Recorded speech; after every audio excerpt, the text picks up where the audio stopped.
अस्सलाम वालेकुम। हमने थोड़ा सा क्लास के अंदर इंटरप्ट को टच किया था, तो आज हम डिटेल के साथ इसको देख लेते हैं। इंटरप्ट बेसिकली जैसा कि नाम से ज़ाहिर है कि इंटरप्ट जो है इसका मतलब ही यही है कि मुदाखलत। ठीक है, तो ये आपका जो प्रोग्राम चल रहा होता है उसके अंदर इंटरप्ट आ जाती है। ठीक है, इंटरप्ट दो किस्म की होती हैं हमारे पास। एक सॉफ्टवेयर इंटरप्ट्स हैं और एक हार्डवेयर इंटरप्ट है। इसको हम देखते हैं कि इन दोनों में फ़र्क क्या है। इसी के मुकाबले में एक दूसरा प्रोसीजर है जिसको पोलिंग कहा जाता है। पोलिंग आपने यूज़ भी किया है, शायद आपने नाम सुना हो इसका या शायद ना सुना हो।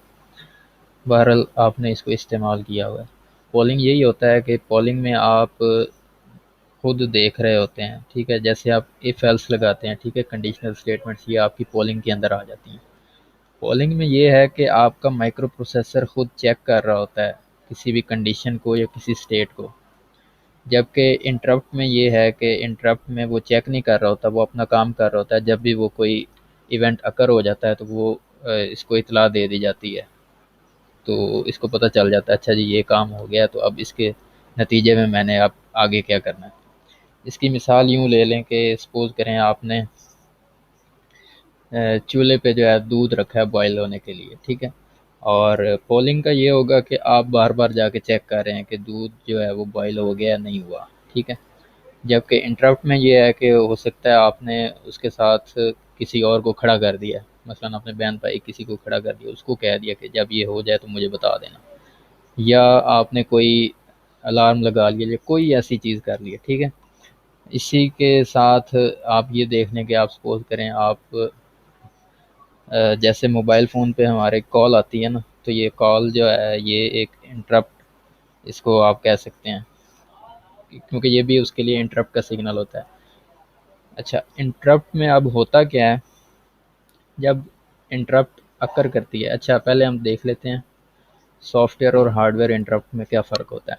सॉफ्टवेयर इंटरप्ट्स वो होती हैं जो कि अभी तक हम यूज़ करते आए हैं, जो प्रोग्रामर है ख़ुद वो उसको टाइप कर देता है, ठीक है, प्रोग्राम के अंदर कहीं पे भी। और हार्डवेयर इंटरप्ट्स वो होती हैं जो आपका जो माइक्रो प्रोसेसर है उसके ना इंटरप्ट पिन्स होती हैं उसके साथ। तो वहाँ पे जब सिग्नल आता है तो उस टाइम हार्डवेयर इंटरप्ट अकर करती है। मसलन उसकी पिन है ना, इनपुट पिन होगी, तो वहाँ पे जब इनपुट आएगी तो उस टाइम आपकी हार्डवेयर इंटरप्ट अकर करेगी। ठीक हो गया। अच्छा, जब इंटरप्ट आती है तो फिर माइक्रो प्रोसेसर क्या करता है, माइक्रो प्रोसेसर ने ये काम करना है कि जैसे ही इंटरप्ट आनी है सबसे पहले उसने ये करना है कि आपका जो फ्लैग रजिस्टर है उसको उसने पुश कर देना है स्टैक के ऊपर। ठीक है, उसको स्टैक पे पुश करेगा, उसके बाद उसने फ्लैग रजिस्टर के अंदर चेंज करना है। चेंज उसने क्या करना है कि उसने सबसे पहले उसमें क्या कहते हैं, जो इंटरप्ट फ्लैग है और ट्रैप फ्लैग है ये दोनों उसने क्लियर कर देने हैं। ठीक है, क्लियर करने का मकसद क्या होता है, मकसद ये होता है कि क्योंकि एक इंटरप्ट अकर कर गई है तो उसका उसने उसको हैंडल करना है अभी। तो उस अगर उसी दौरान एक और इंटरप्ट अकर कर जाए तो फिर वो क्या करेगा। तो इसको इसके लिए फिर वो ये किया जाता है कि जो नई इंटरप्ट है ना उसको इग्नोर किया जाता है। तो उसके लिए फिर क्या है कि इंटरप्ट फ्लैग को क्लियर कर देते हैं। अगर आप इंटरप्ट फ्लैग को क्लियर कर देंगे तो आपकी इंटरप्ट जो है वो इग्नोर हो जाएगी। ठीक है। अच्छा, फ्लैग रजिस्टर के बाद ये काम हुआ, और उसके बाद सी एस को पुश करता है और फिर आई पी प्लस टू, क्योंकि जो इंटरप्ट की आपकी इंस्ट्रक्शन है ये 2 बाइट्स की होती है। एक बाइट वो जो आप इंटरप्ट इंस्ट्रक्शन खुद लिखते हैं उसका ऑप कोड है, और आगे एक बाइट उसके साथ एक नंबर आप देते हैं। ठीक है। अच्छा, वो ये जब पुश कर लेता है उसके बाद क्या होता है कि वो जो नंबर आप देते हैं ना साथ इंटरप्ट के, वो नंबर मल्टीप्लाई होता है 4 के साथ। ये माइक्रो प्रोसेसर खुद ही करता है, और वो 4 के साथ मल्टीप्लाई करके तो उसके बाद उसका जो है इंटरप्ट वेक्टर टेबल जो है उसका एड्रेस निकलता है। वो मैं आपको बता देता हूँ कैसे निकलता है। ये सपोज़ करें कि हम जो इंटरप्ट 21H हम यूज़ करते हैं ना इनपुट या आउटपुट के लिए। ठीक है, तो इसको अगर हम 4 से मल्टीप्लाई करें तो उसका एड्रेस बनता है, ये बनता है 84H। ठीक है, तो ये क्या करता है कि मेमोरी के अंदर शुरू में ये आपकी मेमोरी स्टार्ट हो रही है, ठीक है, यहाँ से, और ये जाएगा 0084H, ये इसका ऑफसेट निकलता है। ठीक है, ये इसका सेगमेंट 00 होता है सेगमेंट एड्रेस, और ऑफसेट यहाँ से कैलकुलेट होता है। जो आप नंबर लिखते हैं वो 4 के साथ मल्टीप्लाई होगा, और जो एड्रेस बनेगा वो इसका ऑफसेट ट्रीट होगा। ये हम चले गए यहाँ पे। अब यहाँ पे हर इंटरप्ट जो होती है ना, उसके अगेंस्ट 4 बाइट्स यहाँ पे स्टोर्ड होती हैं। वो 4 बाइट्स में क्या होता है कि उसका एड्रेस होता है। आपके पास सबसे पहले ऑफसेट होता है, उसकी जो लो बाइट है ऑफसेट की वो स्टोर्ड होती है। उसके बाद नेक्स्ट बाइट के अंदर उसका हाई बाइट्स स्टोर्ड होती है। उसके बाद सेगमेंट एड्रेस जो है उसकी लो बाइट, और उसके बाद सेगमेंट की हाई बाइट। ये इंटरप्ट वेक्टर इन 4 बाइट्स से मिलकर बना होता है। हर इंटरप्ट वेक्टर के 4 बाइट्स होती हैं। ये आपके पास मेमोरी के अंदर सेव होता है। अब इसको अगर आप यहाँ पे देखें तो ये हमने 21H के अगेंस्ट बनता है 84H। ठीक है, यहाँ पे हम आए हैं और ये इसका ऑफसेट निकला है 0200। ठीक है, ये लो बाइट है, ये हाई बाइट है। तो अगर आप इसको अरेंज करके लिखेंगे तो ये बनेगा 0200, और सेगमेंट एड्रेस इसका बनेगा F400। ठीक है, ये हम यहाँ पे कहीं लिख लेते हैं। आपके पास जो सेगमेंट बना है वो बना है F400, और जो ऑफसेट बना है वो है 0200। ठीक है, अब ये इसको एड्रेस मिल गया है। इसके बाद ये क्या करता है कि इस एड्रेस पे जाता है। बेसिकली ये इसकी जो इंटरप्ट सर्विस रूटीन होती है ना, ये उसका एड्रेस होता है कि आपने जो इंटरप्ट लिखी है उसके अगेंस्ट इसने क्या काम करना है। तो उसका एड्रेस यहाँ पे होगा इंटरप्ट वेक्टर टेबल के अंदर, और यहाँ से जो एड्रेस कैलकुलेट होगा ये वहाँ पे जाएगा। यहाँ पे मैं आपको दिखा देता हूँ। F400 ये इसका सेगमेंट एड्रेस था, और 0200 ये इसका ऑफसेट था। ये हमने किया तो यहाँ पे आके ये आपके पास ये इंटरप्ट का जो है ना वो सब रूटीन यहाँ से स्टार्ट हो रही है। इसको हम इधर करके भी देख लेते हैं। ये देख, अभी आपके स्टैक में ये टॉप ऑफ द स्टैक पे FF00 वैल्यू पड़ी है, और नीचे जो है और स्टैक पॉइंटर FFE पे पॉइंट कर रहा है। ये हमने इंटरप्ट कॉल किया, एक इंस्ट्रक्शन लिखी हुई है। ठीक है, इंटरप्ट कॉल हुई तो ये देखें उसका क्या हुआ है। ये सबसे पहले फ्लैग रजिस्टर पुश हो गया, उसके बाद ये CS में जो वैल्यू थी वो पुश हो गया, और ये IP+2। ठीक है, क्योंकि ये 2 बाइट्स की इंस्ट्रक्शन होती है। ये देखें IP इस टाइम हमारा ये 00 पे है, ये 2 बाइट्स इसने ले लिए। तो उसके बाद जो नेक्स्ट इंस्ट्रक्शन है वो ये 1002 पे स्टार्ट हो रही है। तो इसलिए IP जो है वो जो उसकी करंट वैल्यू होगी उसमें +2 करके वो स्टैक पे पुश करता है। ये हमने सिंगल स्टेप किया तो ये तीनों वैल्यूज़ पुश होगी स्टैक पे, और उसके बाद हमारा CS लोड हो गया F400 से, जो कि हमने देखा था वो इंटरप्ट वेक्टर टेबल से निकलता है। ठीक है, और IP लोड हो गया 0200 के साथ। ठीक हो गया, और उसके बाद ये क्या करता है कि ये आपके वहाँ पे एग्जीक्यूट होती है, और एग्जीक्यूट होने के बाद आपकी इंस्ट्रक्शन एग्जीक्यूट होगी। उसके बाद इंटरप्ट से रिटर्न के लिए आई रिटर्न की जो है कमांड यूज़ होती है। ये एक स्पेशल कमांड है। बाकी जितने भी हमारी रिटर्न की कमांड्स होती हैं उसमें वो 2 बाइट्स की होती हैं। उस स्टैक से 2 बाइट्स जो है वो रिमूव करती हैं। ये सॉरी 4 बाइट्स की होती हैं, 2 बाइट IP के लिए और 2 बाइट CS के लिए। जबकि ये जो है ये 6 बाइट की होती है। इसमें क्या है कि इसने 3 चीज़ें रिमूव करनी है, IP भी रिमूव करना है, CS भी रिमूव करना है, स्टैक से पॉप करना है, और फ्लैग रजिस्टर भी पॉप करना है। तो जब ये इंस्ट्रक्शन एग्जीक्यूट होगी तो उसमें आपकी वैल्यूज़ दोबारा लोड हो जाती हैं CS और IP में। ये देखें आपके CS में 0100 आ गया, IP के अंदर 0002 आ गया, और स्टैक पॉइंटर भी आपका अपडेट हो गया और फ्लैग रजिस्टर भी आपका चेंज हो जाएगा।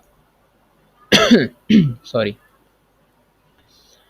इसको एक दफ़ा दोबारा देख लें। ये देखें, ये इंटरप्ट फ्लैग अभी हमारा 1 है। ये देखें जैसे ही इंटरप्ट अकर हुई तो इंटरप्ट फ्लैग आपका 0 हो गया। ठीक है, और उसके बाद ये इंटरप्ट सर्विस एग्जीक्यूट हुई और उसके बाद जब आई रिटर्न की कमांड आती है तो फिर आपका वो चेंज हो जाता है CS और IP। अच्छा, इसमें हमने देख लिया कि इंटरप्ट वेक्टर टेबल क्या होते हैं, कि वहाँ पे क्या है कि आपके पास जो जो भी इंटरप्ट है उसके अगेंस्ट, हर इंटरप्ट के अगेंस्ट नंबर के अगेंस्ट 4 बाइट्स रिजर्व्ड हैं। वहाँ पे उन 4 बाइट्स में क्या है कि आपके पास उसकी उसके रिलेटिव जो भी सर्विस रूटीन बनती है इंटरप्ट की, उसका एड्रेस वहाँ पे आपके पास पड़ा हुआ है, ठीक है। और उसके बाद क्या है कि हमने ये देखा कि जब इंटरप्ट अकर करती है तो उस टाइम क्या होता है, उसमें यह है कि आपके पास पुश कैसे होता है, कौन कौन सी चीज़ें पुश होती हैं और उनका ऑर्डर क्या होता है, और पॉप कैसे होती हैं, ठीक है। पॉप में ये है कि सबसे पहले IP में पॉप होगा, फिर CS में, और at the end flag register में। तो यहाँ पे अब क्या है कि फ्लैग रजिस्टर जब आपने पुश किया था तो उस टाइम जो उसकी वैल्यूज़ थी वही रिस्टोर हो जाएंगी। और ये मैंने आपको बताया कि फ्लैग रजिस्टर क्यों पुश करते हैं, उसकी वजह यही है मेन, कि आपका जो है स्टेट वो अ, वो आपकी वही पुराने वाली सेव रहनी चाहिए। क्योंकि इंटरप्ट जो है ना, जो ये तो सॉफ्टवेयर इंटरप्ट थी जो हमने देखी है, इसके अलावा जो हार्डवेयर इंटरप्ट है ना वो किसी भी टाइम अकर हो सकती है, हमें नहीं पता, ठीक है। इसकी एक छोटी सी मिसाल मैं आपको यूँ देता हूँ कि सपोज़ करें कि आपने एक जगह पे लगाया हुआ है एक सिस्टम है जिसका आप टेम्परेचर और प्रेशर मॉनिटर कर रहे हैं, ठीक है। उसका आपने वो मेंटेन रखना है, तो उसमें ये है कि उसमें सेंसर लगा हुआ है, जैसे ही उसका टेम्परेचर जो है ना वो 60 डिग्री से राइज़ कर जाता है, तो उसने क्या करना है कि उसने प्रोसेसर को सिग्नल देना है कि इंटरप्ट इंटरप्ट वो सिग्नल हम इंटरप्ट पे लगा देते हैं, ठीक है। अब उसमें यह है कि हमारा बाकी काम चल रहा है जो भी है, तो जैसे ही वो इंटरप्ट आएगी तो उसमें क्या है कि वो फिर उसके अगेंस्ट हमने कुछ डिफ़ाइन किया होगा कि हमने क्या करना है, वो बात की बात है। लेकिन जैसे ही इंटरप्ट आएगी वो बाकी सारा काम छोड़ के प्रोसेसर जो है वो उधर चला जाएगा और उसको हैंडल करेगा। अब हो सकता है जो उसमें वो कर रहा है तो उसमें हमारा फ्लैग रजिस्टर चेंज हो जाए, या उससे पहले अब ये है कि हमने कोड लिखा था, ठीक है। सपोज़ कर लें कि हम कंपैरिजन कर रहे थे, हमने कंपैरिजन किया दो रजिस्टर्स के दरमियान, ठीक है, या कुछ और काम किया, उसके बाद हमने यहाँ पे इसको कंडीशनल जंप हमने करवाना था, ठीक है। अब इन दो इंस्ट्रक्शंस में हुआ ये कि जब वो ये इंस्ट्रक्शन एग्जीक्यूट कर रहा था माइक्रो प्रोसेसर, तो उस टाइम इंटरप्ट अकर होगी। तो अब वो क्या करेगा, ये इंस्ट्रक्शन कंप्लीट करेगा, इसके बाद वो ये वाली इंस्ट्रक्शन नहीं चलाएगा, जबकि वो पहले इंटरप्ट को डील करेगा, ठीक है। अब उसने इंटरप्ट को डील किया तो वहाँ से वापस आया तो उसने आके ये वाली इंस्ट्रक्शन एग्जीक्यूट होनी थी। अब ये जो है ये फ्लैग रजिस्टर को चेक करती है, ठीक है। तो अगर वहाँ पे चेंज हो गया तो हमारा तो ये कोड ख़राब हो जाएगा ना, तो इसलिए फिर हम फ्लैग रजिस्टर को पुश करते हैं ताकि हमारा कोड जो है वो सेव रहे, ठीक है जी। अच्छा, ये हमारा टाइमलाइन है कि ये हमारा लेफ़्ट से राइट अगर हम देखें तो ये हमारा प्रोग्राम चल रहा था, यहाँ पे एक इंटरप्ट आ गई तो उसमें उसने प्रोग्राम की एग्जीक्यूशन वहीं पे रोक देनी है और पहले इंटरप्ट को डील करना है। इंटरप्ट डील की उसके बाद वापस आके जहाँ से वो छोड़ के गया था उससे आगे से उसने कंटिन्यू कर देना है। उसके बाद चलता रहा फिर एक इंटरप्ट आ गई, ये हमें कोई पता तो नहीं होता, किसी भी टाइम आ सकती है। सॉफ्टवेयर इंटरप्ट्स जो हैं वो हम खुद डिफ़ाइन कर लेते हैं तो उसका तो हमें पता होता है, लेकिन हार्डवेयर इंटरप्ट का नहीं आइडिया होता, ठीक है। अच्छा, इसके बाद एक चीज़ और होती है, ये इसकी टाइप्स दी हुई हैं बुक के अंदर, ये देख लीजिएगा, काफ़ी सारी टाइप्स हैं। और उसके बाद इसमें एक चीज़ ये है कि हार्डवेयर इंटरप्ट जो है ना वो मैं आपको दिखा देता हूँ। उसके लिए इसमें ना 3 पिन्स हैं, जो 8086 माइक्रो प्रोसेसर है ना इसके अंदर। ये एक नॉन मास्केबल इंटरप्ट है, एक ये इंट आर के नाम से और इंट ए के नाम से। ये वाली जो पहली 2 पिन्स हैं ना ये इनपुट के लिए हैं, कि यहाँ पे आप इनपुट अप्लाई यानी आप सिग्नल दे सकते हैं तो इनपुट के लिए होगी। जो ये वाली है ये आउटपुट के लिए, ये यूज़ होती है जो कि जब यहाँ पे अगर इंटरप्ट अकर हुई है ये इस पिन पे, तो उसके अगेंस्ट आपने कौन सा नंबर जो है वो इम्प्लीमेंट करना है, तो वो आउटपुट यहाँ से आप देते हैं और वो डेटा बस जो है वहाँ पे जाती है।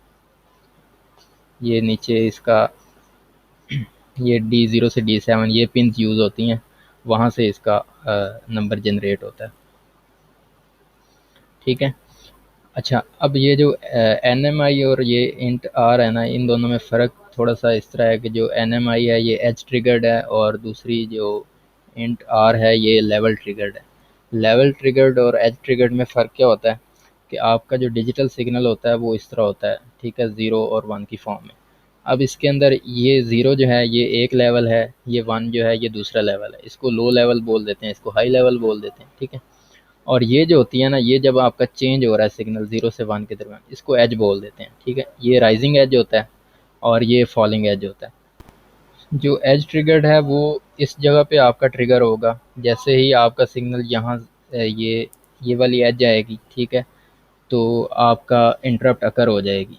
ठीक है, उसके बाद अगर ये एज जाती है तो यहाँ पे भी वो अकर हो जाएगी। समटाइम्स हमारी रिक्वायरमेंट ऐसी होती है कि जैसे ही कोई उसके अंदर चेंज आए, ठीक है, बेशक हमारा सिग्नल 0 से 1 जाए या 1 से 0 है, तो हम चाहते हैं कि इंटरप्ट अकर हो। ठीक है। और समटाइम्स ऐसा नहीं होता, हम सिर्फ लेवल पे लगाते हैं। तो लेवल पे ये है कि अगर आपने लेवल ट्रिगर यूज़ करते हैं तो उसके अंदर वो एक लेवल डिफाइंड होता है, या आप ज़ीरो लो लेवल पे करते हैं या हाई लेवल पे। अगर आप लो लेवल पे करते हैं तो ये यहाँ पे आपकी इंटरप्ट अकर होगी। इसके बाद लेवल चेंज भी हो जाता है, ये हाई हो जाता है तो आपकी नहीं होगी। ठीक है। उसके बाद जैसे दोबारा लो लेवल पे आएगा तब आपकी इंटरप्ट अकर होगी। ठीक है। इसी तरीके से अगर हाई लेवल पे रखा हुआ तो वो सिर्फ हाई लेवल पे ही एग्जीक्यूट होगा, अगर लेवल चेंज होता है तो उस पर वो अकर नहीं होगी, इंटरप्ट आपकी एग्जीक्यूट नहीं होगी। अच्छा जी, उम्मीद करता हूँ कि ये टॉपिक आपको क्लियर हो गया होगा, और मज़ीद अगर इसके अंदर कोई कन्फ्यूजन हो तो आप पूछ लीजिएगा।